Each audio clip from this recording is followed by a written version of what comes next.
Biz and Cool V have been joined at the hip since the mid-'80s. Since then, they have accomplished a lot. Tours, platinum-selling records, TV shows, and being a part of the biggest iconic rap group, the Juice Crew, which consisted of Big Daddy Kane, Roxanne Shante, MC Shan, Cool G Rap, Craig G, and of course Biz Markie and Cool V, and Master Ace. But in this exclusive interview, Cool V steps away to share some of his most memorable moments in the rap game. Some of this interview will change your thoughts on music and some of the people that we held high on the hip-hop pedestal. I'm calling this interview The God's Honest Truth with Cut Master Cool V. Check it out. Jungle Brothers, Black Medallions, No Gold, hanging out with Paws, hanging out with Mace, buddy, all in your face. That's our brothers too. Right. X-Clan, they ain't wearing the jewels. Okay, we with that. But us, I'm wearing these jewels. You know what I'm saying? Listen, I'm wearing it to the bathroom. I'm taking a shower with my joints because it's real. You know? Right. Listen, I couldn't take my chains off. I was sleeping with my chains on. Right.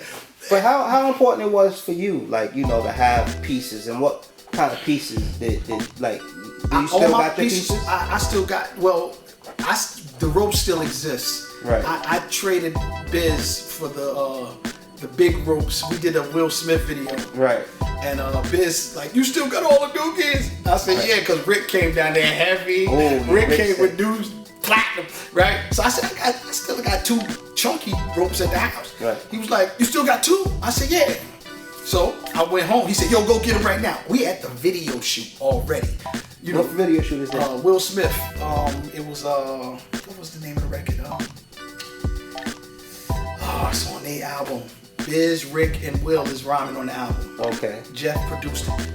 Damn, what's the name of the record? I know the name of the record. It's on the tip of my tongue. It'll come to me. But that record, so for the video, Biz had his now jewelry. Right. But when Rick came, Rick had everything. He said, yo, I said, dang. I said, I should have worn my old stuff. You know, I had it at the house. Right. For years. I don't even wear it no more. So Biz was like, go get it. I said, all right. So I drove back to Jersey, went, got the jewels, came back, and you see Biz got the chunky rope on. He ain't never get it back. He never gave it back.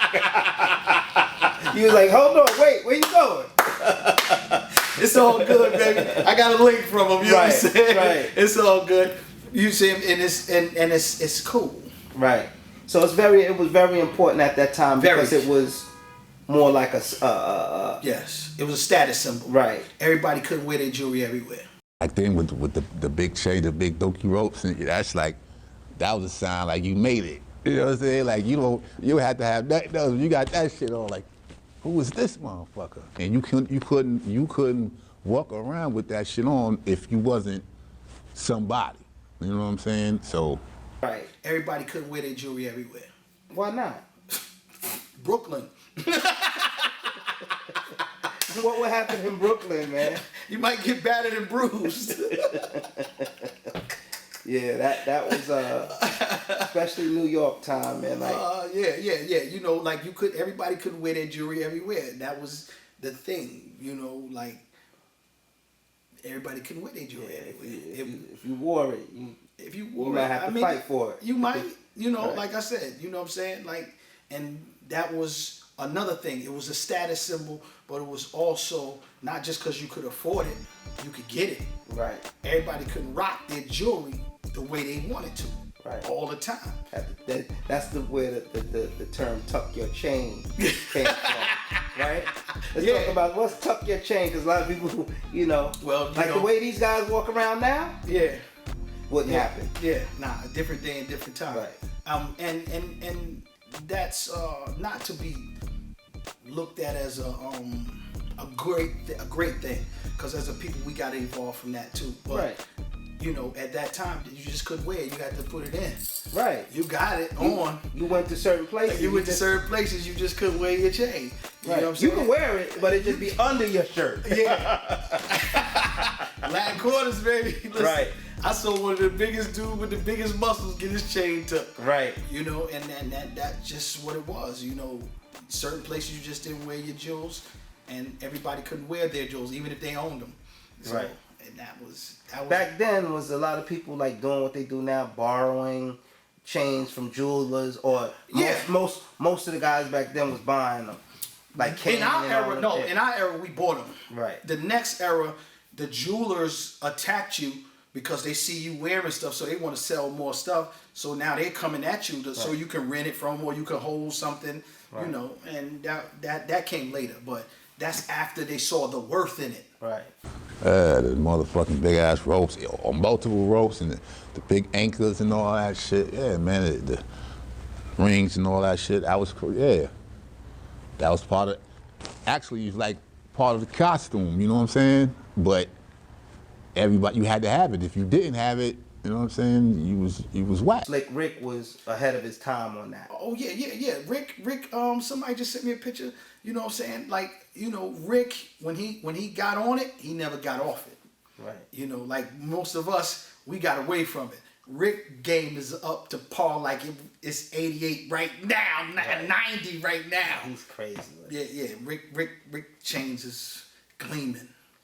Big up to Slick Rick. Right. Hey, you can read about Slick Rick in the book. In the symphony. DJCoolV.com. Hey, we bringing up these names. You can read about it in DJCoolV.com. It's the symphony, baby. That's my other book. My other book is DJ Cool V Never Sleeps. I got 2 books out right now. You want to support the movement, just go to the website. They don't cost you a whole lot of money, man. Right. And I put it right back into the work. Right. That's it. It's not about being a millionaire off of this. Right. I made more money off of this than I made off Just a Friend. Right. Right. You know what I'm saying? So I'm not. It's not about that. That's a bestseller already. I'm self-published. Library of Congress, everything. Right. And I teach with that. Right. That's a teaching tool. Great. For the youth. You know what I'm saying? So, hey man, like part of your legacy. Yes. We build a legacy now. So that's why I'm talking to the cameras, and I want everybody to know it's not about. I'm not mad with anybody from the music business. Right. I have no problems with nobody from the music business, but it's just a lot of tape out here where people are just doing things and saying things. And if it was 4 people in the room when you did it, you should name all 4 people when you explain it to the next generation. Don't leave nobody out. Right. Because now you leaving somebody out. What about their part that they put into it? Right. If 4 people made a record and you only see 2 names, that means 2 names get wrote out of history right there. Right. Not cool. I tell everybody's part. It don't matter to me. I don't get more credit. I didn't get no money in the first place. Right. So I'm not gonna get no money from it now. The truth is the truth. It's not his truth, her truth, their truth. It's the truth. That's it. Start telling the truth and we won't have no problems. Well, that's a problem that we have in the business. Yeah, people get in front of the camera and they get, what they call it, amnesia? Prop happy. Oh, or amnesia. I thought you were going to say amnesia. Prop happy. They want all the props. You know what I mean? Like, come on, man. We had a great time doing what we did. Right. And we all did it. And let's share our parts. Do you think it's ego? Yes, it's ego, because if we would have got the just due credit that we were supposed to get in the beginning, I could have made more work with other groups outside of Juice Crew. Right. We were supposed to do EPMD's first album. Ty didn't want us to do the album because it's on Sleeping Bag and they was next door to each other. What sense do it make? It don't make no sense. Right. They still did the album. They still went gold. Right. But we didn't get paid. Right. And they wanted us to be a part of that. But let me ask you a question. He had control over that? First right refusal. But they're not an artist. You talking about production. Anything that he produced, they still gonna get a cut of the money. Right. So he could say y'all can't do it at that time and y'all just couldn't do it? Not even go under a different name? Listen, they was totally against it. Biz got these contracts that got chain and a ball on them. Right. How did Biz get out of that stuff? Later on, I think I forgot the name of the lawyer, got him out of all that stuff. Right. He got him out. And was you signed to that same?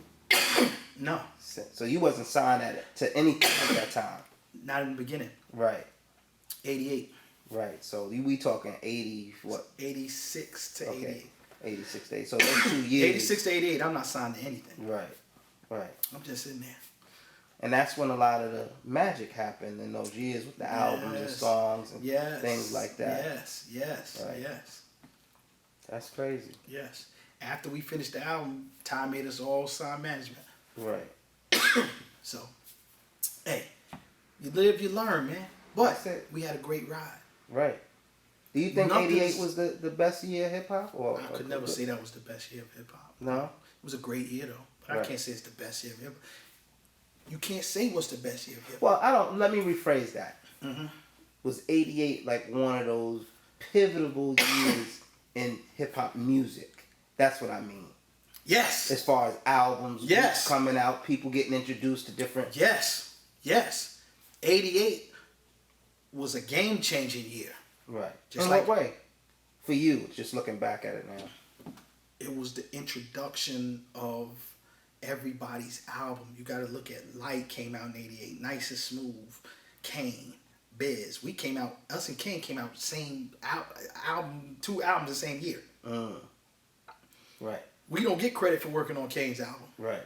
But we worked on all those albums together. Kane was working on our album, we working on his album, we putting all that together. We swirling that up. Right. We don't get no credit for that. But we made 2 great albums in 1988. Right. See what I'm saying? So you got Public Enemy album in '88. You got Slick Rick album in '88. I think it was '88. Right. 88, 89. Right. I was thinking EPMD came out '88. EPMD '88. Right. Listen, man. Bombs. Boom, boom, boom, boom, boom. Come on. De La. Was De La? Maybe, '89, but maybe Stetsasonic. I think no, De La was '89. Stetsasonic was '88. Yeah, right. I got the list at home. Right. I could show you the picture. Right. You know what I'm saying? Yeah, but it's crazy how many great albums, and what made it so great, it was all different styles. Right. Nobody sounded alike. It was all different, and coming from different areas. It wasn't just New York. Right. It was everywhere. Right. Come on, man. You know, you had West Coast. You had things coming. It was coming. These albums was coming, and it was nothing nobody could do about it. It was just the voice of the streets was coming to life. And '88, you know what I'm saying? Now for the year of '88, Cool V is making dollars, so because it's like straight. Woo! Right. That was a good year. Dope Jam tour. Right. We tore the country up. We went around 2 times, man. Right.